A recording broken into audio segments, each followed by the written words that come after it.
Have you wondered why when you're telling yourself to slow down the pace, nothing works and you start missing a lot and the consistency goes down with slowing down the pace? A lot of players have trouble with slowing down the pace, but they don't exactly know how the pros or the top players slows down their pace. So today we're going to be talking about that. What I want you to understand is that slowing down the pace has nothing to do with how much effort you put into hitting each shot. So what does that mean? Effort does not equal speed.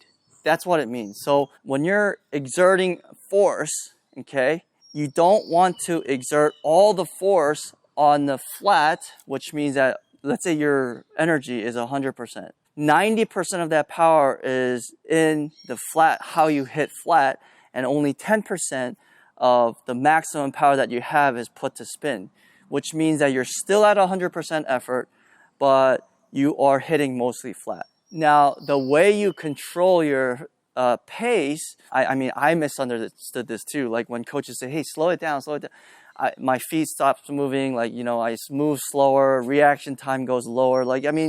Just bad things happen. But the thing is, what the coaches want exactly is they don't want you to slow down how you're moving. So the effort level has to be high. So what they want you to do is distribute the power that you're using. Let's say you're using 60% to hit flatter, and rest of that energy, you're putting all that energy into spin. So basically, if you do that, the ball would slow down more than when you would hit completely flat. But that's also how you control the ball to make it fall in. Like you don't want to hit completely flat. And if you're a little bit if you're off by a little bit, the ball will just sail on you. So basically, you need to know how to distribute power, the spin, and the flat, how you're going to distribute that depending on the situation. Now, I know it sounds very complicating, but the thing is, you learn that by experience. The coach can't be like, okay, in this exact moment, go 80% flat and 20% spin. And then when you get a high ball, go 30%, flat and 70% spin. No, there's no set way of doing things. But the thing is, you need to learn and experience how to distribute the flat power and the spin power equally on your forehand and backhand to be able to go at a maximum effort. You don't want to go maximum like that. That would tire people out. So but us as top players, we do want to go maximum effort level, while keeping the ball consistent and still powerful. So it's up to you on how much power you want to use. But usually when you play a match, your power level goes down significantly, 40 to 60%, because you're trying to get the ball in. Now, the way you control that is by distributing the power. So let me show you how to do it. So that's completely flat, right? That's completely flat. So even if I hit it a little bit higher, it's not going to go in too much. So I'm not hitting like this. I could do it in practice. I could hit it pretty well. Look at that. I'd made 4 out of 5. So, but you're not going to play like this in a match. So how do you really play?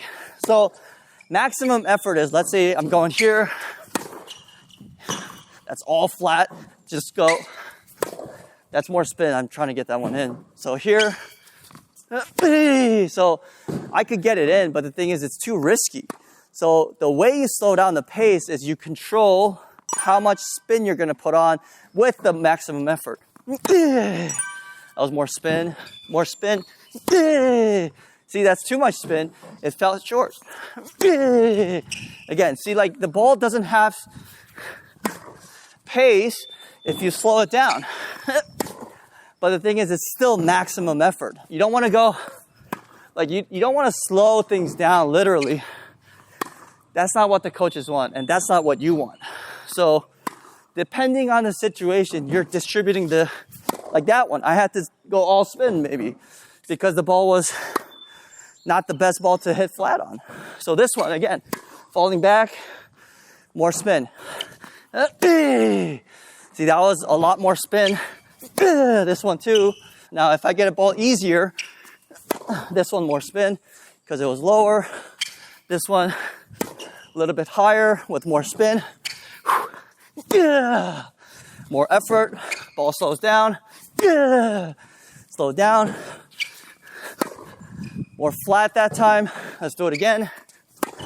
But I mean, see, like you just need to know how to control the flat and the spin. Now, this video isn't to teach you how to do it, but that's the general idea. And this is a different mindset from like, oh, stay relaxed. It's not that.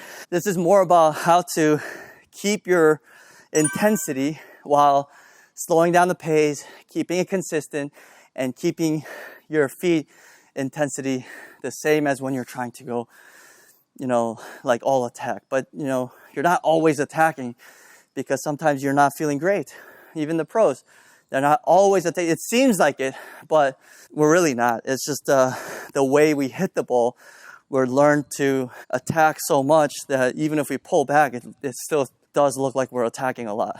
So that's how you distribute or think about how you should stay on top of things where you're not going down in effort. Intensity is still high, but you're still playing consistent with good amount of spin and margin. So that's how you do it. I don't know if I did this video before, but like, how people say like, oh, you got to relax. But the thing is, that's a different thing. On the forehand, one of my most watched videos, surprisingly, I thought this wasn't that big. But the thing is, like, it's so weird because, when you've been playing at a higher level and coaching at the high level, I do coach a lot of recreational players. But the thing is, like, when you're shooting these videos, sometimes like I feel like, oh, like this video is so fundamental, like it's just so easy that no one would like the video. But like that video did really well. And the thing is, it was something so simple actually. But the way you stay relaxed on a shot, I want to talk about this later. Maybe we'll do it in the next video. So in the next video, I'm going to be talking about how to relax. I don't know if I did this video on your forehand while you're still hitting. Like what does relaxing mean? Let's say it that way. What does relaxing mean on the forehand? I'll see you in the next one.